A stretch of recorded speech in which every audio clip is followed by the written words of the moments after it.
नमस्कार, BSTV के खास कार्यक्रम में आप सभी का स्वागत है। आज हमारे साथ चर्चा करने के लिए देश के मूर्धन्य सांसद, राजनांदगांव लोकसभा का प्रतिनिधित्व करने वाले वरिष्ठ भाजपा नेता संतोष पांडे जी।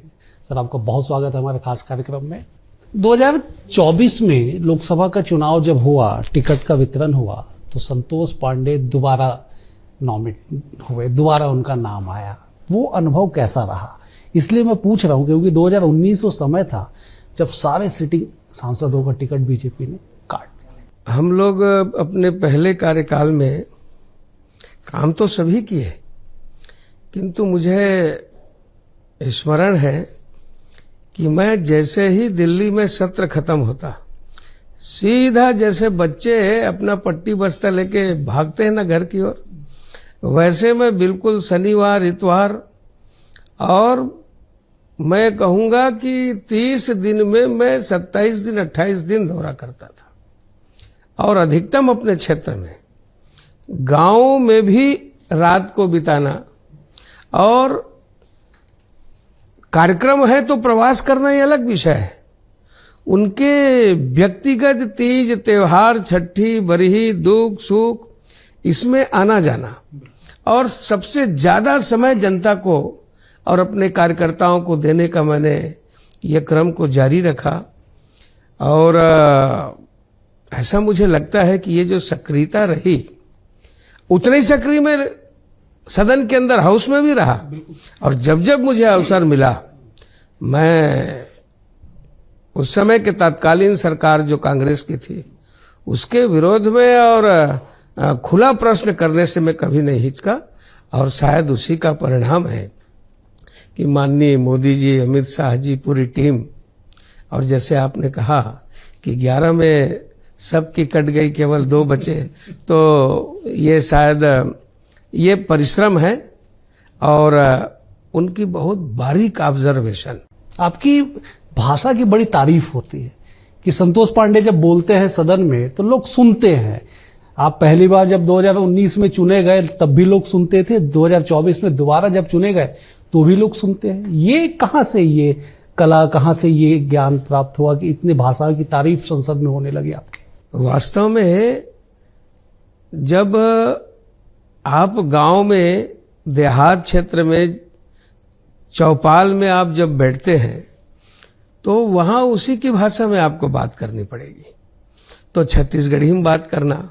हमारे यहां धर्मपाल गुप्ता जी थे, सांसद हुए, जो जानते हैं वो बहुत अच्छे से, यदि धर्मपाल जी बोल रहे हैं, भाषण चल रहा है, तो लोग ठहर जाते थे।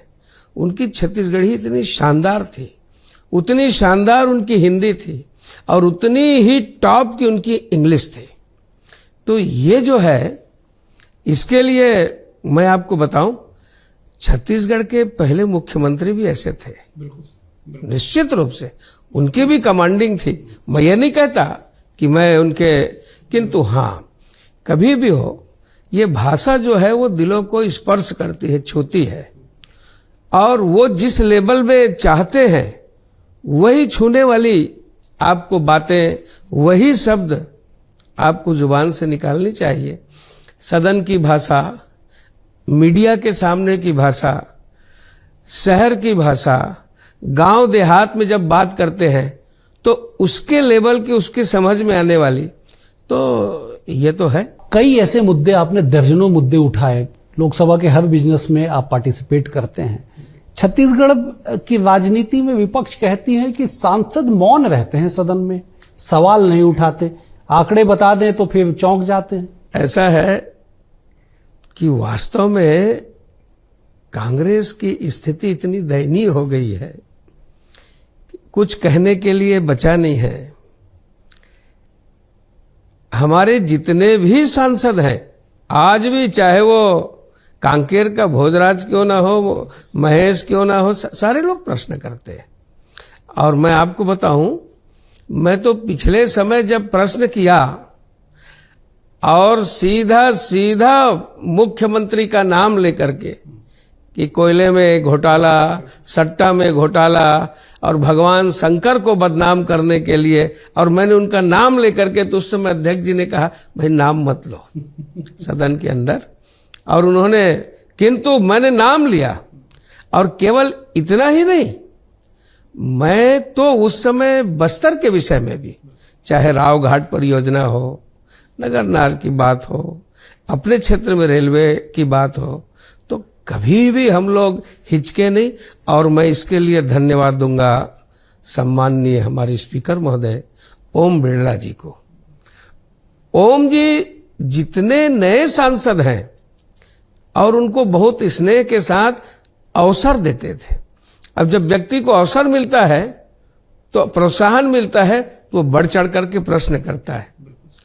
और ऐसा नहीं कि अवसर हमको ही, सभी पार्टियों को उन्होंने समान अवसर दिया और ये प्रोत्साहन देने के लिए तो हम बार बार उनका धन्यवाद करते हैं। अच्छा, लोकसभा में मौजूदा समय में विपक्ष आपको ज्यादा आक्रामक दिखाई पड़ता है? उनकी भाषा शैली, बॉडी लैंग्वेज, जिस तरह से एक घटना घटी कि देश के गृह मंत्री एक बिल पढ़ रहे थे, अब बिल को फाड़ के फेंक दिया गया, ये तस्वीर भी देश के लोगों ने देखा। कैसा एनालिसिस करते हैं आप? ऐसा है अवधेश जी, हमारे यहाँ मतों में भिन्नता हो सकती है, उसके प्रस्तुत करने के तरीके हैं। आप अपने विचारों को रखिए। हमारे यहां अर्जुन के विचार जमे नहीं तो उन्होंने प्रश्न खड़ा किया। 18 अध्याय गीता का और प्रकट हो गया, उनके उत्तर कृष्ण जी ने दिए, उनके जिज्ञासा का समाधान किया। कागभूषुंड से संवाद होता है, अष्टावक्र और जनक का संवाद होता है। यदि हम प्रश्न का उत्तर ना दे तो बात है, हम सब प्रकार से बात करने के लिए तैयार। बिड़ला जी बार बार सभापति जो भी बैठते हैं कि आप चर्चा करिए, चर्चा में भाग लीजिए, ये समय बहुत कीमती है। अब स्पेस से वापस होकर के आए शुभांशु शुक्ला, उसके विषय में लंबा समय चर्चा के लिए दिया गया था, नहीं किए, भाग नहीं लिए लोग। क्यों? अब ऑपरेशन महादेव हुआ, पहले चिल्ला रहे थे कि कश्मीर में पहलगाम में जिन्होंने हत्या की अभी तक कहां है, क्यों पकड़े नहीं गए, कहां छिपा के रखी है सरकार। अब जब ऑपरेशन महादेव हो गया, एक धन्यवाद नहीं दिए। मैं खड़ा होके अखिलेश जी को कहा कि अखिलेश जी अब तो धन्यवाद दे दो, ऑपरेशन महादेव में तीनों ढेर हो गए। तो वो बोलते बोलते रुक गए और कहे कि मैं आपके प्रश्न का उत्तर देता हूं। और वो क्या बोले मालूम है?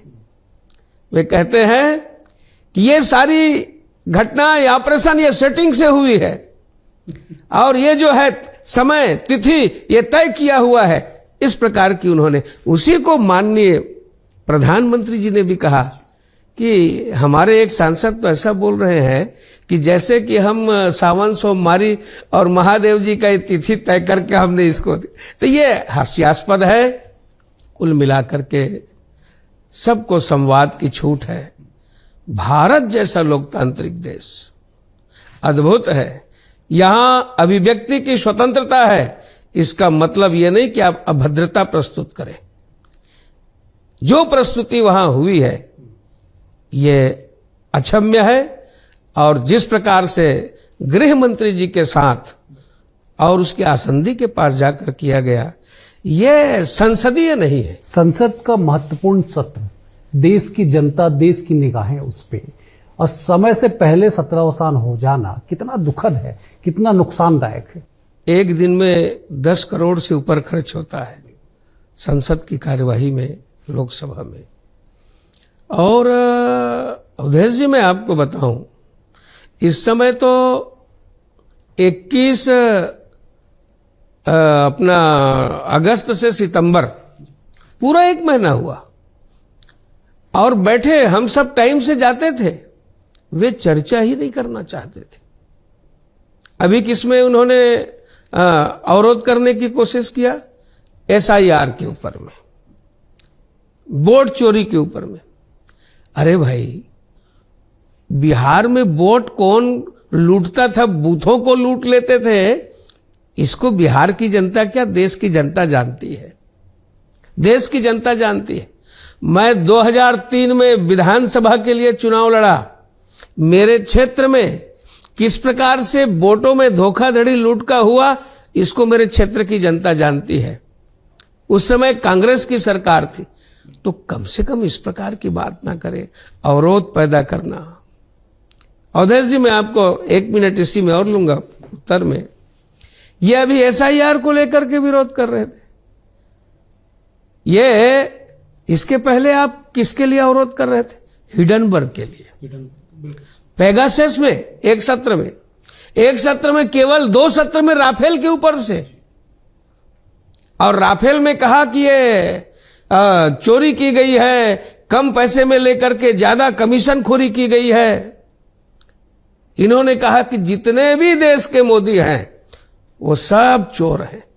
यानी एक मोदी के पीछे और द्वेष इतना अधिक कि पूरे देश के सभी जातियों को, सभी मोदियों को आप चोर कहे, ये उचित। अच्छा, आप तो बड़े वरिष्ठ राजनेता हैं। अब पार्टी बनाम पार्टी, व्यक्ति बनाम व्यक्ति की लड़ाई तो आपने कई सालों से देखी है, लेकिन मौजूदा समय राजनीतिक जानकार कहते हैं कि साहब मोदी बनाम ऑल हो गया है। कि आप सब, हम शहर के साथ साथ देहात से भी उतने ही रिश्ता है। नदी, नाले, पहाड़, सबसे रिश्ता है। जब तेजी के साथ वर्षा होती है और बड़े बड़े पाषाण श्रृंखला भी बहने लगते हैं, पेड़ जड़ से उखड़ के जब बहने लगता है, कई जीव जंतु जब बहने लगते हैं, तो वो जो पेड़ बह रहा है उसका सहारा लेते हैं। तो उसी में मोर भी बैठ जाता है, उसी में सर्प भी बैठ जाता है, उसी में चूहा भी बैठ जाता है, उसी में गिलहरी भी बैठ जाती है। सब एक दूसरे के विरोधी हैं। चूहे को सांप खाता है, सांप को मयूर खाता है, सब एक दूसरे के विरोधी हैं। किंतु उस समय प्राण बचाना है। कैसे मोदी जी से हम निपटें? तो आप देख रहे हैं कि किस प्रकार से साइकिल वाला, कंडील वाला, ये जितने भी हैं, आज ये एक होकर के वो टीएमसी, जो टीएमसी भाषा बोल रही है, वही इंडियन नेशनल कांग्रेस बिहार में बोल रही है। कोई गर्दन काटने की बात कर रहे हैं, तो कोई मां को गाली दे रहे हैं। ये क्या है? ये सारे गिरोह, सारे तत्व कहूं मैं, आज एक हो करके मोदी जी के पीछे पड़े हैं। किंतु अवधेश जी, मुझे एक दृष्टांत स्मरण आता है। और वो दृष्टांत कैसा है? भूप सहस दस एक ही बारा, लगे उठावन टरई न टारा। जब एक एक करके राजा लोग धनुष को उठाने की कोशिश करते हैं सीता स्वयंवर में, और जब नहीं उठा पाते तो क्या करते हैं मालूम है?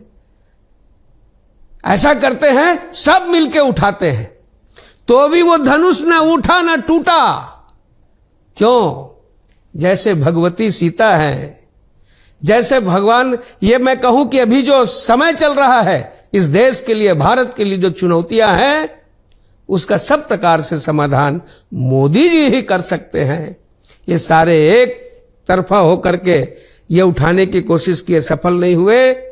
भारत मोदी जी के नेतृत्व में आगे बढ़ रहा है। और आप तो देख रहे हैं कैसे ट्रंप की हालत क्या हो गई। इकोनॉमी को लेके भी बड़े सवाल उठे। कहा गया साहब कि डेड इकोनॉमी है भारत का।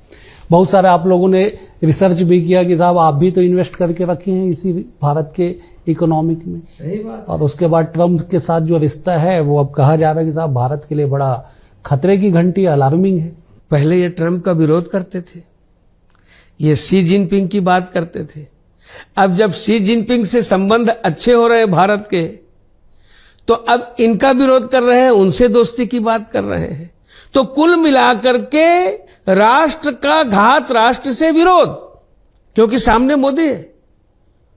मोदी एक भारत श्रेष्ठ भारत कहता है। मोदी इस देश को विश्व के सर्वोच्च शिखर पर पहुंचाना चाहता है।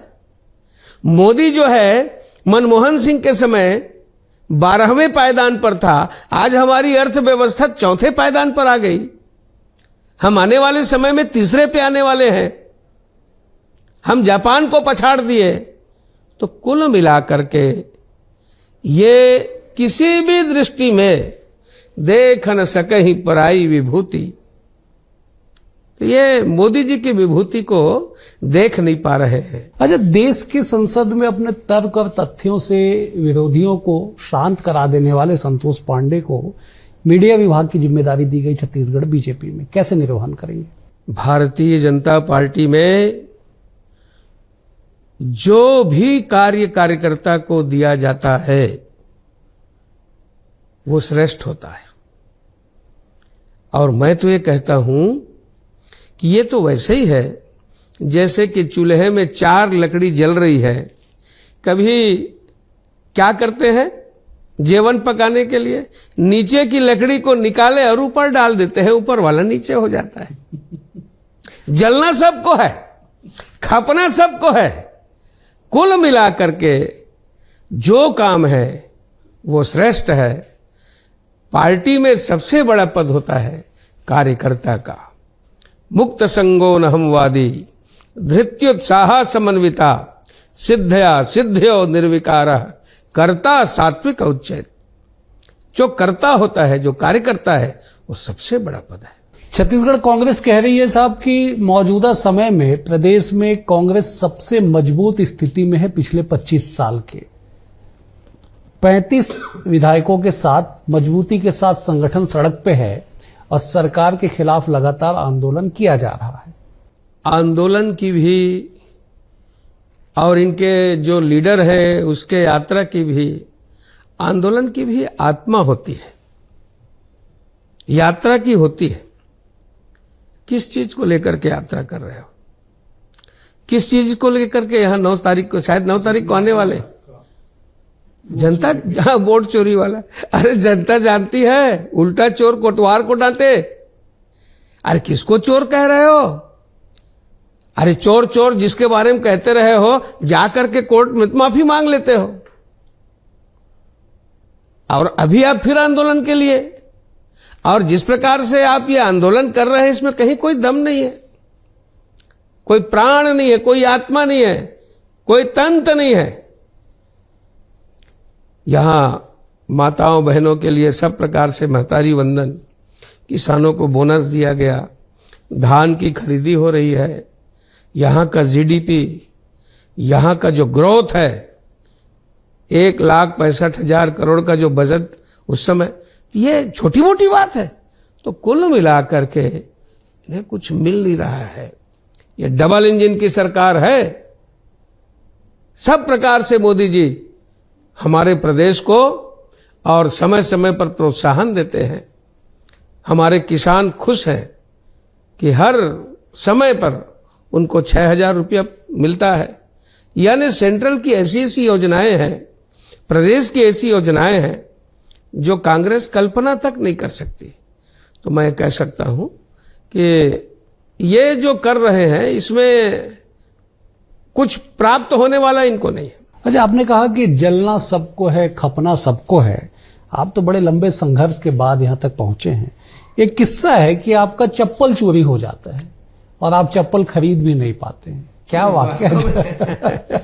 उस समय जो है, वास्तव में मेरी आयु भले में बहुत छोटा कम थी, आयु कम रही है, किंतु पार्टी में कार्यकर्ता होने के नाते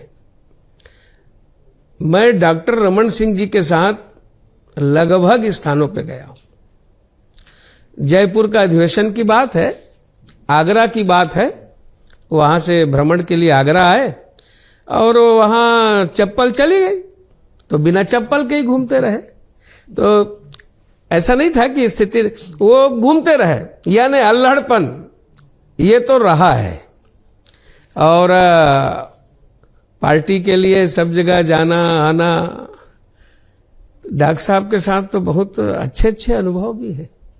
एक बार की बात है जी, हाँ बिल्कुल बिल्कुल। क्या हुआ, मैं डॉक्टर साहब के साथ खरसिया गया, यानी हम मध्य प्रदेश में थे, मैं तब की बात बता रहा हूं आपको।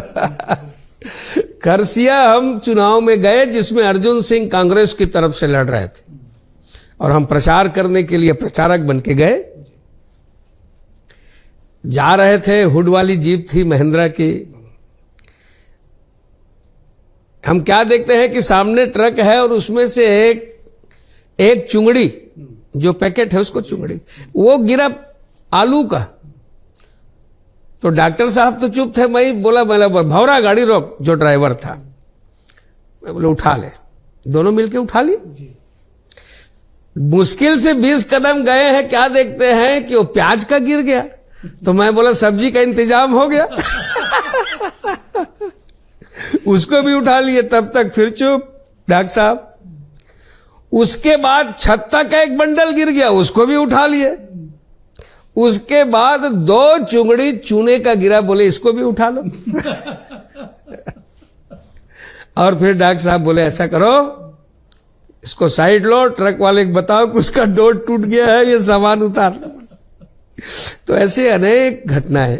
अरे आपने डॉक्टर साहब के साथ प्रसंग का जिक्र किया। एक राजनीति में 2018 के बाद एक अजीब सी चर्चाएं हुई।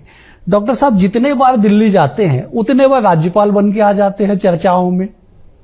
अभी भी गए तो बोले राज्यपाल बन के जा रहे हैं महाराष्ट्र के, कभी उनको उपराष्ट्रपति बना दिया जाता है। तमाम तरह की चर्चाएं डॉक्टर साहब को लेकर होती। ऐसा है कि अब भाई, अब आप लोग प्रेस वाले हैं,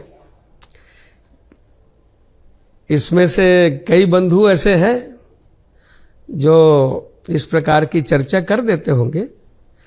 तो समय समय पर कुछ कुछ बातें आती है, और डॉक्टर साहब की प्रतिभा में, क्षमता में, उसमें कहीं कोई कमी तो है नहीं, किंतु ये तो समय ही बताएगा।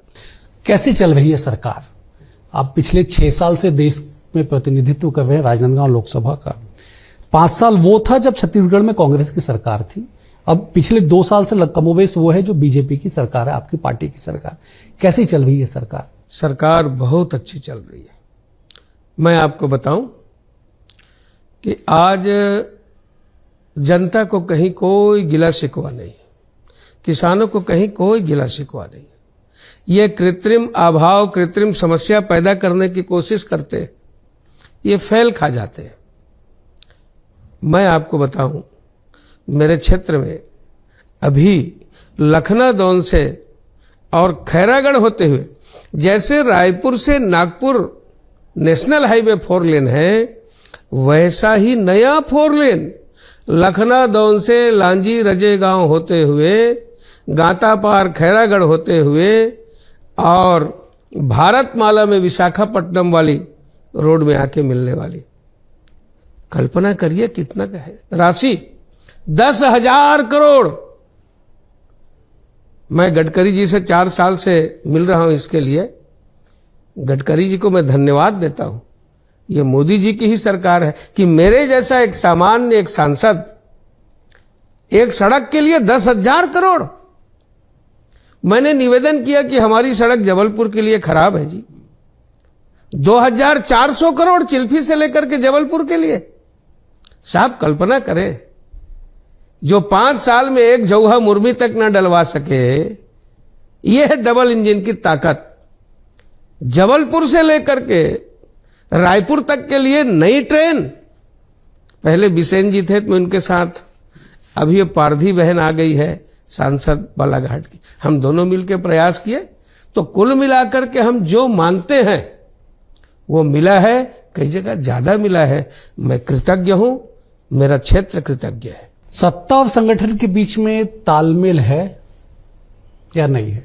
ऐसा ही तालमेल है जैसे कि तबले का, हारमोनियम का, बेंजो का, मंजीरा का, और जब सब एक साथ जब बजता है तो कितने सुंदर संगीत, वो धुन निकलती है। बहुत अच्छा तालमेल, बहुत बढ़िया समन्वय, इससे अच्छा कुछ नहीं हो सकता। आप देखिए, देश में और प्रदेश में जो हमारी सरकार है, बहुत ही समन्वय के साथ, तालमेल के साथ, एक सुर से काम कर रही है, कहीं संदेह। जो नई कार्यकारिणी, नई जिम्मेदारियां आप लोगों को मिली है, कमोबेश मान के चलिए 2028 का रोड मैप आप लोग तैयार करेंगे।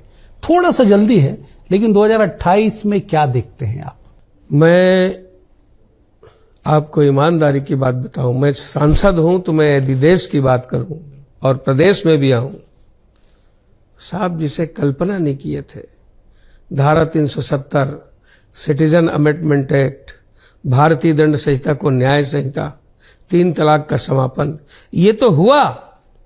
आने वाले समय में देश के लिए अनेक ऐसे स्टेप जो माननीय जो मोदी जी ने उठाए हैं। आप कल्पना करिए कि हम रसिया से तेल खरीदते हैं, कच्चा तेल, और हम जब बेचते हैं और हम जब उसमें मुनाफा कमा रहे, हम दूसरे देशों को, आज की तारीख में जब से ऑपरेशन सिंदूर हुआ है, जो तुर्की का ड्रोन था लोगों ने देख लिया, चाइना के वेपन्स देख लिए, और भारत का ब्रह्मोस, भारत का एंटी एयर डिफेंस सिस्टम, ये पाकिस्तान पस्त भी हुआ, भारत के वेपन्स की मार्केटिंग भी हो गई। आज दुनिया ललायित है भारत का वेपन्स लेने के लिए। ये मोदी जी ही है ये चमत्कार, और उन्होंने बता दिया कि ये भारत है। इनके तरफ से गिद्ध दृष्टि डालोगे तो तुम्हारे आंख निकाल ली जाएंगी। और वही हुआ पहलगाम में कि उन्होंने हमारी बहनों सिंदूर पोंछने का काम किया। हमारी इंसानियत देखिए कि हम उनके सिविलियन को वार, उसके ऊपर हमने किसी प्रकार का, किंतु एयरवेज और आतंकवादी जितने इनके अड्डे थे वो ध्वस्त करने का काम, ये भारत की ताकत है। आने वाले समय में भारत स्वावलंबी भारत होगा, और भारत के अंदर हम छत्तीसगढ़ के हैं। हमारा छत्तीसगढ़ फिर से अपनी संस्कृति, अपनी परंपरा जो 5 साल में भूलने लगा था, राजिम का महोत्सव खत्म, बस्तर का दशहरा नेपथ्य में, रामगढ़ का, यानी छत्तीसगढ़ी संस्कृति को भी बदलने की कोशिश। ये डेमोग्राफी नहीं बदल सकते आप भूपेश जी। फिर से माननीय विष्णुदेव साय ने और माननीय मोदी जी ने जो किया है, प्रदेश और देश आगे बढ़ेगा। भूपेश जी का नाम आपने लिया, एक आखिरी सवाल पूछ लेता हूं। भूपेश जी का राजनीतिक भविष्य आप अपनी नजरों से कैसे देखते हैं? जिसका पुत्र जेल के अंदर हो, जिसके पिता जेल जाते जाते बचे हों, जो स्वयं जमानत पर हो, जो संरक्षण मनी सट्टा का 508 करोड़ लिया हो, उसका भविष्य आप क्या कह सकते हैं? क्या छत्तीसगढ़ के छत्तीसगढ़िया ऐसे झूठे, ऐसे लबरा जिसको कहते हैं, क्या उन्हें नेतृत्व सौंपेगी? कोई भविष्य नहीं है। और कांग्रेस के ऊपर के इनके अधिकारी और लीडर भी जान चुके हैं, भविष्य नहीं है। मैं ये कहना चाहूंगा कि छत्तीसगढ़ का और भारत का यदि कहीं भविष्य है और वो सुरक्षित है, तो वो भारतीय जनता पार्टी के हाथ में। बेहद शुक्रिया आपका समय देने के लिए, बेहद शुक्रिया। अगले अंक में एक और शख्सियत के साथ होगी मुलाकात, तब तक के लिए नमस्कार।